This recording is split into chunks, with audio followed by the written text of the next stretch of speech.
Welcome back to this tutorial Tuesday, everyone. Today we're actually going to be going over your backup assistant. To start off, it's very simple. We're actually going to look down here to our center console. We're going to press our park distance control button. That's going to bring up this screen right here, and we're going to make sure that the backup assistant, so the second box, we're going to make sure that that one's the one that's checked off.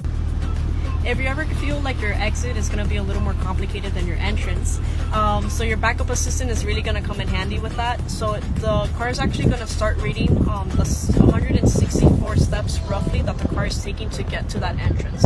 Once you're ready to exit, all you have to do is come back, press down on your park distance control button, put the car in reverse, and just let the car do its thing basically.